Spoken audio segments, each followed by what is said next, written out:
First time I ever laid eyes on my youth-in-law on stage.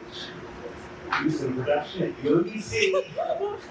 It was a scene where he was very prominent, and another actor just stepped on his line. I mean, that happens all the time, but the person's line made no sense because he hadn't finished. But to his credit, and I was very impressed, he not only completed his line, he even qualified it by what I think he meant was. It was so great. She always says to me, I can't help but think of my own marriage that I am just celebrating our 28th.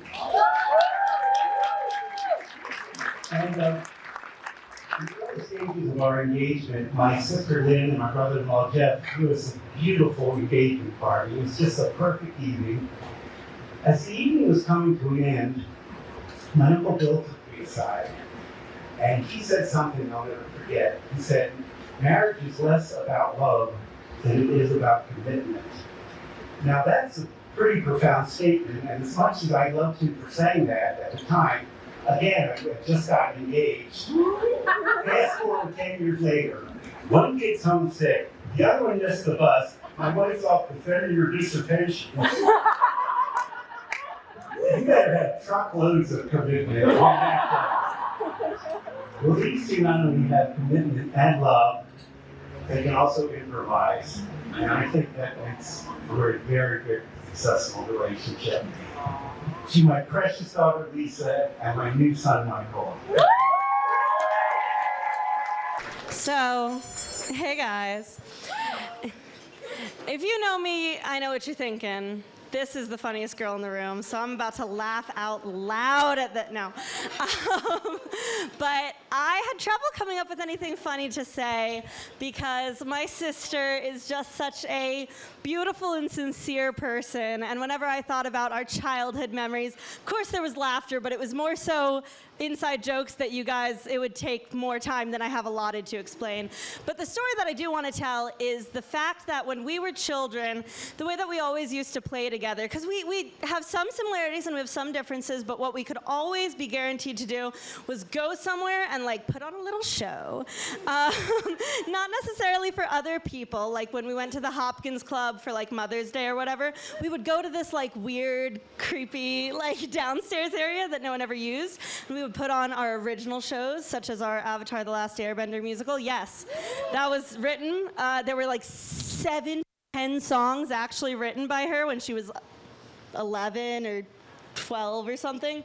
And that's what we could always bond over. We always had musicals in common and shows, and we could do our little performances. We got each other in that way that no one else, not to say no one else wanted to play with us that way. That's sad. But but no one else got it like we did. We were on another level. And when I think about people that are on another level, connecting with my sister, there's only one other. It is Michael. I'm sure that their inside jokes would take twice as long to tell as ours. That they get up to twice, maybe not twice as silly antics. Our antics were notedly silly, but I had the time of my life growing up with Lisa and doing things that only we would get, and now you guys get to do that for the rest of your lives. It's going to be wonderful. I'm so excited for you guys, but do not produce the Avatar: The Last Airbender musical without me. I am on the contract. I am on the playbill. Love you guys. There we go, Joanna, and next up is Anthony. All right, so Michael Yao got married. I definitely lost a childhood argument on this one because he used to swear I would be the first one married. And I can confidently say now, Michael, I told you so. Michael and I constantly had tiny arguments growing up, mostly because he retained information on many topics, and I just enjoyed pushing his buttons, admittedly. Like in our many debates of Star Trek versus Star Wars.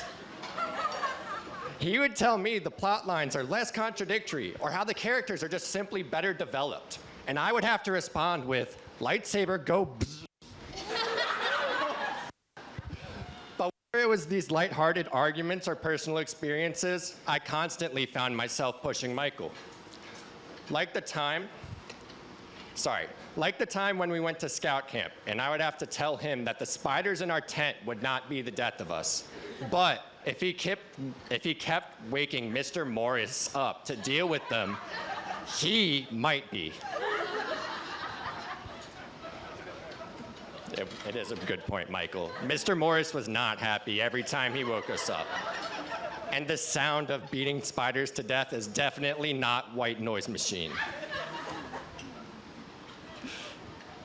Or the other time when I literally pushed Michael in front of our classmates at 8th grade campfire retreat.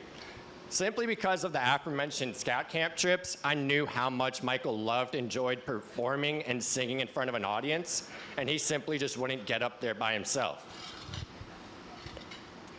When we were younger, though, Michael needed these little pushes to get him going along the way, and I was more than happy to be that friend that could provide those little pushes for him. But Lisa, when it comes to you, he needed no pushing. Michael decided for himself that you were the one for him, Lisa. And as someone who watched him to struggle to find his confidence in the past, I'm so beyond happy that he just has that naturally with you. So Lisa, welcome to our friendship, to our unofficial family, and Michael and Lisa Yao, a very merry unbirthday to you both. There we go. Big round of applause. But even bigger, congratulations on getting married, you guys. There we go. Our maid of honor and best man.